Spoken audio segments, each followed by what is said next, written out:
Bendiciones, hermanos y hermanas. Les habla el reverendo Rinaldo Hernández y tengo el honor y el privilegio de servir como director de Nuevas Iglesias y de Ministerio Hispanos Latinos aquí en la Conferencia Anual de la Florida. Y para mí es un privilegio en este día poder compartir la palabra de Dios con ustedes. Y vamos a leer en Hechos, en el libro de los Hechos, capítulo 11, los versículos 19 al 26. Hechos, capítulo 11, versículos 19 al 26. Y leemos la palabra de Dios en el nombre del Padre, del Hijo y del Espíritu Santo. Amén. Ahora bien, los que habían sido esparcidos a causa de la persecución que hubo con motivo de Esteban, pasaron hasta Fenicia, Chipre y Antioquía, no hablando a nadie la palabra, sino solo a los judíos. Pero había entre ellos unos varones de Chipre y de Cirene, los cuales cuando entraron en Antioquía hablaron también a los griegos, anunciando el evangelio del Señor Jesús. Y la mano del Señor estaba con ellos, y gran número creyó y se convirtió al Señor. Llegó la noticia de estas cosas a oídos de la iglesia que estaba en Jerusalén, y enviaron a Bernabé que fuese a Antioquía. Cuando llegó y vio la gracia de Dios, se regocijó y exhortó a todos a que con propósito de corazón permaneciesen fieles al Señor. Porque era varón bueno y lleno del Espíritu Santo y de fe, y una gran multitud fue agregada al Señor. Después fue Bernabé a Tarso para buscar a Saulo, y hallándole le trajo a Antioquía.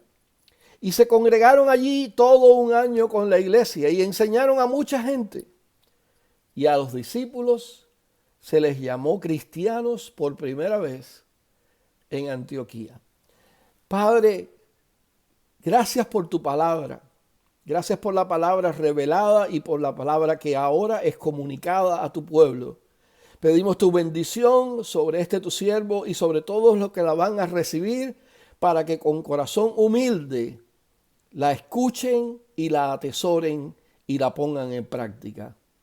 En el nombre de Jesús oramos. Amén. Hermanos y hermanas, cuando nosotros miramos a la Biblia, vamos a encontrar una enorme cantidad de historias de transiciones. Puedo decir sin temor a equivocarme que la Biblia es un libro de transiciones. Es un libro que habla cómo Dios saca a su pueblo del punto A al punto B, y cada transición es para llevar a su pueblo a un nivel superior. Lo mismo, por cierto, que yo creo que está ocurriendo en este momento, donde estamos pasando por transiciones, por crisis, por eventos difíciles que nos están enseñando a continuar haciendo la obra de Dios, pero en nuevas maneras, en nuevas formas. Y yo creo que también ahora, en medio de esta transición, Dios se va a glorificar y su obra va a continuar expandiéndose por todo el mundo. Pero miren a la Biblia, miremos por unos minutos a tantas historias de transiciones que hay en la Biblia. Pensemos en la tremenda transición que representó para Adán y para Eva ser expulsados del huerto del Edén. La historia que encontramos en Génesis capítulo 3 versículo 23. Y esa expulsión fue debido a la desobediencia, a que Adán y Eva no respetaron las reglas, desobedecieron a Dios y salieron del huerto. Tuvieron que empezar a ganar el pan con el sudor de su frente y engendrar hijos y a tener dolores de parto. Pero la expansión de la humanidad se dio a partir de esa expulsión. Sigamos, por ejemplo, con la historia de Noé. Todas las instrucciones que Noé recibió, el llamado que Noé recibió para construir el arca en medio de tierra seca. Y meter en el arca una pareja de animales de cada especie. Y cómo al ocurrir este evento catastrófico que es el diluvio, en un momento determinado, Noé y todos los animales que estaban en el arca salen y comienza de nuevo la obra de la creación. Pensemos en Génesis 11, la historia de la Torre de Babel y cómo el ser humano desafía a Dios y como resultado de ese desafío, Dios confunde sus lenguas y así surgen las diferentes lenguas, los diferentes idiomas que hoy se esparcen por toda la humanidad. Pensemos en Abraham, llamado por Dios para salir primeramente de Ur de los Caldeos, ir con su familia a Harán y luego de Harán a Canaán. Toda esa historia está en Génesis, los capítulos 12 al 17. Abraham es llamado por Dios a salir de su tierra y de su parentela para ir a un lugar que Dios le va a decir. Salió, como dice el libro de los Hebreos, como mirando al invisible, porque realmente ni sabía a dónde iba. Pero gracias a eso, la historia de la salvación continuó. Pensemos en José, vendido como esclavo, siendo un hombre libre, es vendido por celos por sus hermanos y es llevado a Egipto. Como José en Egipto es esclavo y luego es mayordomo de la casa de Potifar y luego es llevado a la cárcel y como de la cárcel es llevado al palacio de Faraón y cómo llega a ser gobernador sobre todo Egipto. Fíjense cuántas transiciones de libre a esclavo, a mayordomo, a preso, a gobernante. Qué tremendas transiciones. Y luego tenemos la historia de Moisés y cómo Moisés es capturado en el río por la hermana de Faraón y es llevado al palacio y es educado como un estadista. Y Dios lo llama a ser el líder de su pueblo Israel para sacarlo de la tierra de esclavitud. Cómo cruzan el Mar Rojo, cómo pasan 40 años en el desierto, cómo se conquista la tierra prometida, la tierra de Canaán. Miren ahí cuántas transiciones, de esclavos a libres, de sedentarios a nómadas, de nómadas a asentarse nuevamente en la tierra y construir un tabernáculo para adorar a Dios y luego llegar a la tierra y construir un templo. Transiciones tras transiciones. Recordemos el momento en que Israel deja de ser una teocracia donde Dios revela su propósito a través de sus siervos los profetas. Israel pide rey. Primera de Samuel 8:5. El pueblo se niega a tener a Dios como rey y quieren un rey como tienen las otras naciones. Tremenda transición. Piensen en la transición de volver a ser esclavos, primero bajo Asiria, luego bajo Babilonia, de regreso a la tierra prometida, a reconstruir las paredes de los muros de Jerusalén, a reconstruir el templo, a restaurar el culto, restaurar el sistema de sacrificios. Y continúan las transiciones con la ocupación de los griegos primeramente y luego de los romanos. Y con la ocupación romana no había necesariamente esclavitud, pero había un sistema férreo de impuestos. Y de ahí surge una nueva clase social que son los publicanos. Mientras que alrededor del sistema del culto se desarrollan otras clases como los saduceos, los fariseos, los sacerdotes, los escribas. Y también algunos grupos políticos como los herodianos y los celotes. La Biblia, hermanos y hermanas, es una historia llena de transiciones. Y luego la transición suprema, la venida del Hijo de Dios, que es concebido en Nazaret, pero nace en Belén para que se cumpla la Escritura. Y de Belén tienen que salir huyendo e irse como refugiados a Egipto. Y cuando pasa el peligro, a José se le revela que es tiempo de volver, pero no a Belén, sino a Nazaret. Pensemos en la transición de trabajar en la carpintería de su padre al ministerio público de Jesús, que lo lleva a la cruz, a la muerte, a la resurrección, a la ascensión. Y luego viene el Espíritu Santo. Aleluya. El Espíritu Santo de la promesa que había sido dada en el Antiguo Testamento, en el libro de Joel, capítulo 2, la cual ocurre en Pentecostés. Allí nace la iglesia en Jerusalén. Pero ese no era el fin del movimiento, era solo el comienzo. Porque la iglesia, como había sido dicho en Hechos 1:8, tenía que ser testigo de Jesucristo en Jerusalén, en Judea, en Samaria y hasta lo último de la tierra. Y en eso estamos todavía hoy, tratando de llevar el evangelio hasta lo último de la tierra. Hermanos y hermanas, lo que les quiero comunicar en este día es que las transiciones ocurren generalmente en momentos de crisis, en momentos incluso catastróficos, a partir de los cuales Dios se glorifica y lleva a su pueblo a un nivel superior. Las crisis pueden ser momentos de muerte y resurrección, donde para que algo nuevo surja es necesario que algo tenga que morir. Los seres humanos, como ustedes saben, no somos muy dados a cambiar de buena gana, voluntariamente, nuestras maneras de hacer las cosas. Tenemos la tendencia de ser seres de rutinas. Pero las crisis, hermanos y hermanas, son los partos de lo nuevo que ha de acontecer.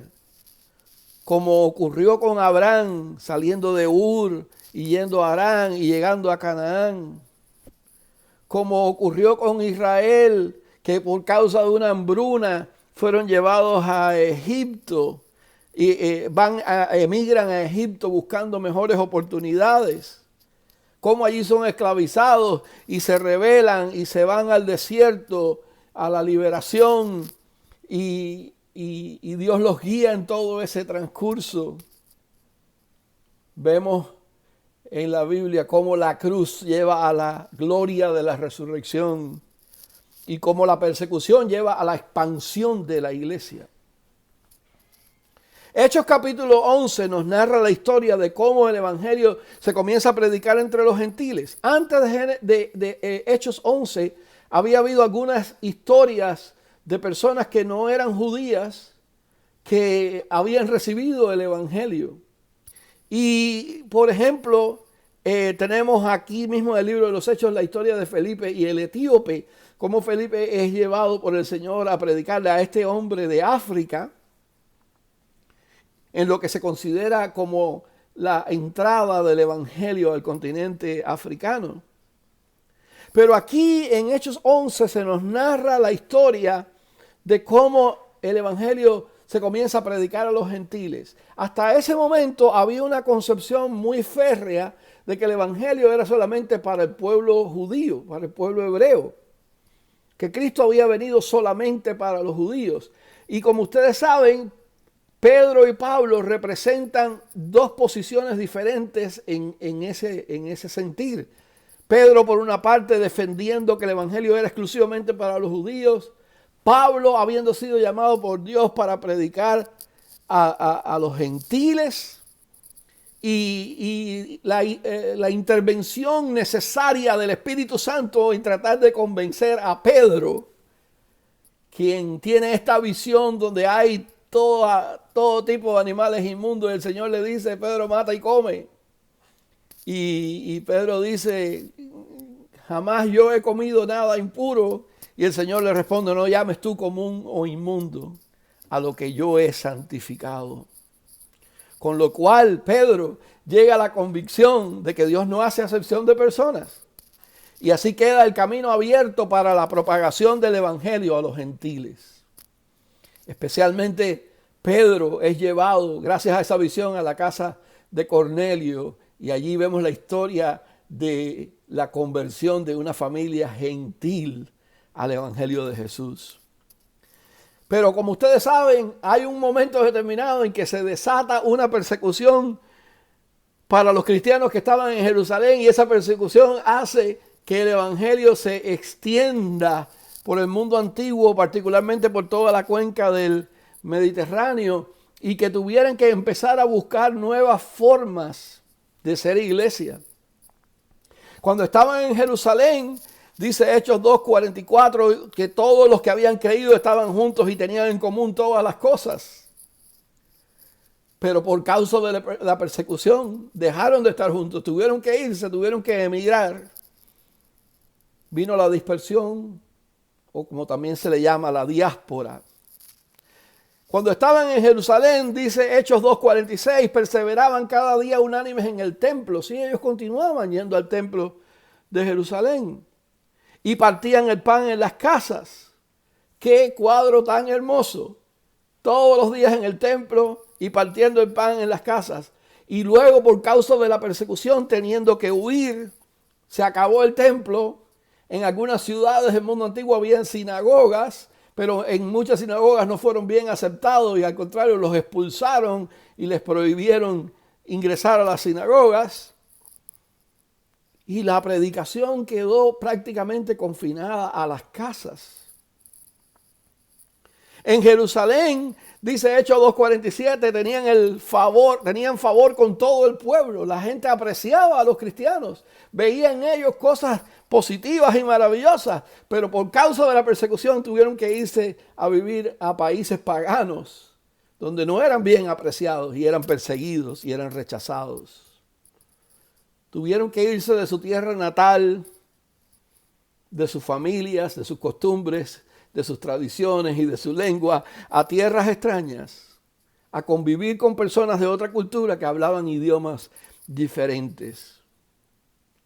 Y también al salir de Jerusalén el ministerio se diversificó. Antes era solamente el ministerio de los apóstoles y luego se convirtió en un ministerio compartido cuando se elige a los 7 diáconos, cuando Dios llama a Saulo para convertirse en Pablo y llevar el nombre de Jesús a los gentiles, cuando Felipe se convierte en evangelista y le predica al etíope, cuando Pedro, impulsado por el Espíritu Santo, va a casa de Cornelio y así llega la salvación a la familia romana de Cornelio.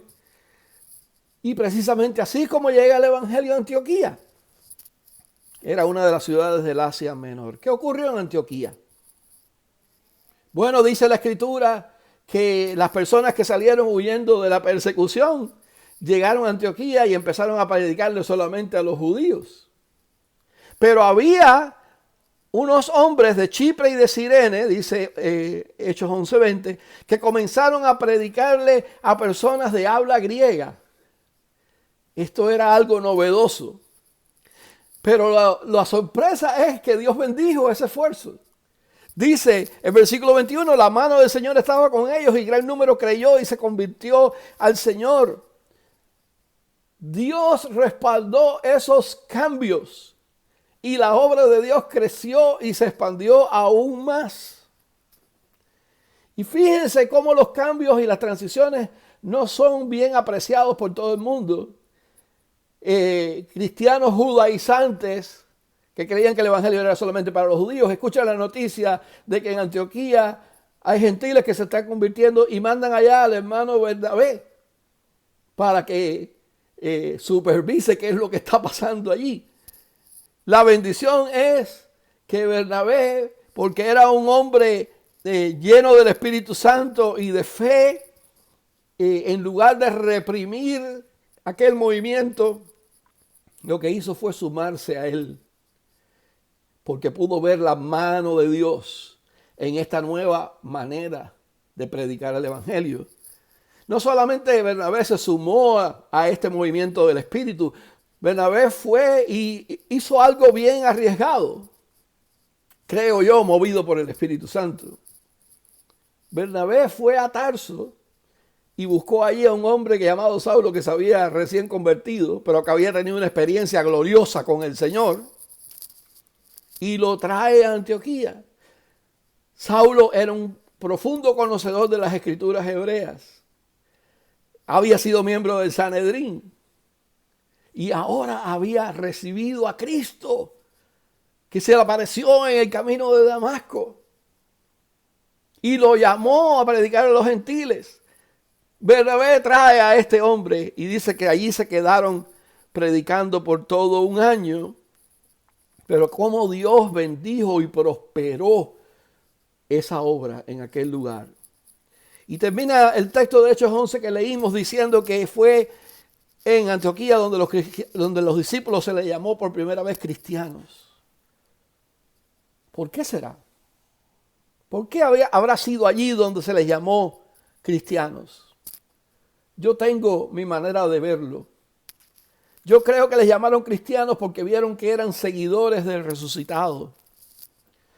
Les llamaron cristianos porque eran los seguidores de aquel que transicionó de muerte a vida, el que vino del cielo a la tierra, y no solamente vino a la tierra, sino tomó la forma de hombre, y no solamente la forma de cualquier hombre, sino la de siervo, y se hizo obediente hasta la muerte, y la más oprobiosa de las muertes de cruz. Mire cuántas transiciones del cielo a la tierra, a ser hombre, a ser siervo, a morir en una cruz.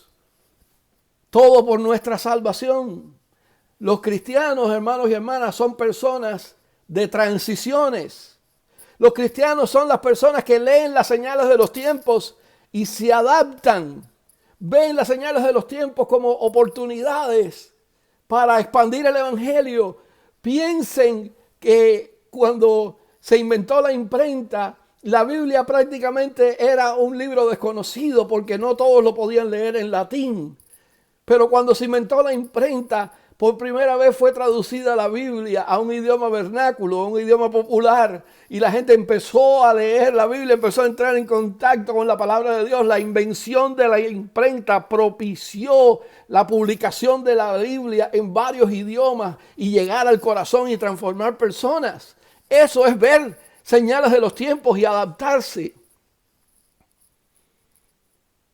Los que en obediencia a Dios sufren, padecen, se sacrifican, se entregan como un sacrificio vivo en el altar de Dios. Los que están dispuestos a morir a su yo. Y eso me parece a mí que significa a lo que yo creo, a lo que yo siento, a lo que yo entiendo, a lo que he practicado hasta ahora, a lo que estoy acostumbrado, a mis tradiciones, a mis costumbres. El que está dispuesto a morir a ese yo para abrirse a hacer una nueva creación bajo el poder del Espíritu Santo, ese merece ser llamado cristiano. Dice amén conmigo. Estamos viviendo tiempos de cambio. Una pandemia nos ha cambiado la vida. Pero una pandemia también nos está abriendo el camino para nuevas formas de predicar y evangelizar. ¿Lo han notado? Vivimos un tiempo de explosión social que nos agobia, pero que a la vez nos demanda que prediquemos la palabra de esperanza con denuedo, que prediquemos el amor, el perdón y la transformación que solo se alcanza por medio de Jesucristo. Y hay una crisis, pero hay también una oportunidad. Vivimos en un tiempo de tecnología y globalización que nos ha abierto las puertas para la proclamación de un mensaje que va más allá de las paredes del templo. Todos nosotros en transmisiones de servicios y de predicaciones en los últimos 3 meses hemos tenido gente de otros países sumándose a nuestra transmisión. Eso era algo impensable hace unos años atrás, pero esta crisis nos ha abierto esas oportunidades. Estamos viviendo un tiempo de cambio porque hemos transmitido desde nuestras casas, pero tenemos en nuestras transmisiones más gente que si estuviéramos en el templo, y se conectan con nosotros personas que viven en la misma ciudad, pero también que viven en otras ciudades y hasta en otros países. Estamos en un tiempo de cambio, estamos en un tiempo de transición. Y ahora estamos a la puerta de reabrir nuestros templos, pero me temo que todo no va a ser igual que antes. Volveremos a hacer algunas cosas que hacíamos antes, pero ahora Dios nos ofrece la oportunidad de hacer otras cosas todavía mejores. En este tiempo de transición, Dios nos ha llevado del templo a las casas. Dios nos ha llevado de reunirnos una vez a la semana a tener varios eventos durante la semana.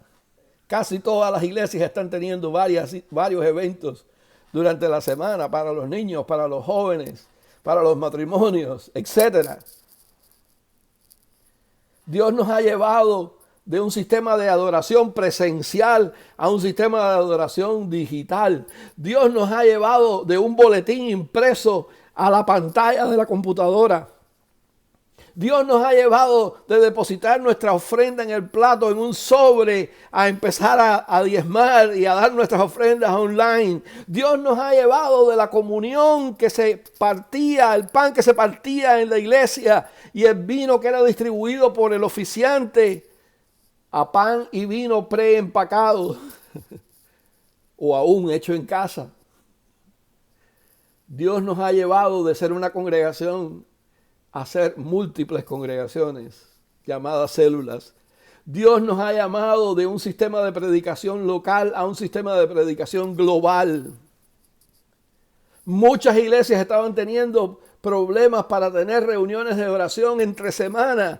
Ahora casi todas las iglesias tienen grupos de oración entre semana. De una situación donde la gente oraba poco o nada, a una situación donde las personas tienen acceso a la oración online. Esta transición nos ha llevado a revalorar nuestro rol como padres en la educación cristiana de nuestros hijos. Porque por muchos años, muchos padres dijeron, los niños van a la iglesia el domingo y allí les dan educación cristiana. Bueno, pues ahora la educación cristiana es en el hogar. Y nosotros somos responsables por sembrar la imagen de Cristo y la enseñanza de Cristo en los corazones de nuestros hijos, como siempre debió haber sido. Esta transición nos ha llevado de tener pocas oportunidades de discipulado a de pronto tener múltiples oportunidades de crecer como discípulos de Cristo online. Esta transición nos está llevando a nuevas formas de hacer ministerios de alcance evangelístico y de alcance social. Ahora nos fijamos quién nos sigue en Facebook, ahora nos fijamos quién puso un comentario en nuestro sermón y tratamos de contestarle a esa persona y tratamos de desarrollar una relación con esa persona y le invitamos a continuar participando en nuestros servicios. Nuevas formas de alcance evangelístico y nuevas formas de ministerio social, de cómo ayudar al necesitado, de cómo darle pan al hambriento. Y esta transición nos ha llevado incluso a servicios memoriales y bodas online. Piensen ustedes que cuando una persona fallece y va a la presencia de Dios, los familiares que viven en lugares distantes casi nunca pueden llegar. Pues ahora todos los familiares están ahí online para celebrar la vida de aquel que ha ido con el Señor. Así que en medio de todas estas transiciones, mi pregunta es, ¿cómo responderás hoy al desafío de Dios? Yo te invito a que no seas un opositor, un combatiente en contra de las nuevas formas de ser iglesia, sino que seas un colaborador, un participante. Yo creo que Dios nos está llamando a dejar atrás el negativismo y el pesimismo de mira por lo que estamos pasando, esto está acabando con nosotros, a una actitud de entusiasmo, a una actitud de adaptación. ¿Cómo lo podemos hacer ahora en medio de esta circunstancia? A una actitud de innovación. Vamos a hacer cosas nuevas que nunca antes nos habíamos atrevido a hacer. A una actitud de creatividad. Dios nos llama hoy, hermanos y hermanas, a pasar de un cristianismo frío y rutinario a un cristianismo avivado, comprometido y positivo, creyendo que Dios sigue vivo y sigue activo, haciendo cosas para que la gente se entregue a Él. Dios nos llama a morir a ser Saulo para convertirnos en Pablo. Dios nos llama a convertirnos de aquel Pedro apegado a las tradiciones, al Pedro que se atreve a entrar en casa de Cornelio y lo bautiza a él y a toda su familia. Dios nos llama a tener la actitud de Bernabé, quien es enviado a Antioquía para ver qué era esto extraño que estaba ocurriendo. Y allí él ve la presencia del Espíritu Santo y se une al movimiento del Espíritu Santo. Dios nos llama a pasar de ser simples asistentes a una congregación, a convertirnos en líderes, a pasar de ser seguidores y convertirnos en discípulos. Hay una gran diferencia entre ser un seguidor y un discípulo de Jesucristo. Dios nos llama a pasar de ser seres apáticos a cristianos comprometidos. Sí, que seamos dignos de ser llamados cristianos, porque como nuestro Señor y Salvador sabemos ajustarnos, adaptarnos y ver las crisis como oportunidades para que el nombre de Dios sea glorificado. Recibe la palabra de Dios en el día de hoy y que Él la bendiga en abundancia en tu corazón. Señor, cada persona que ha escuchado esta palabra sea tocada por tu poder.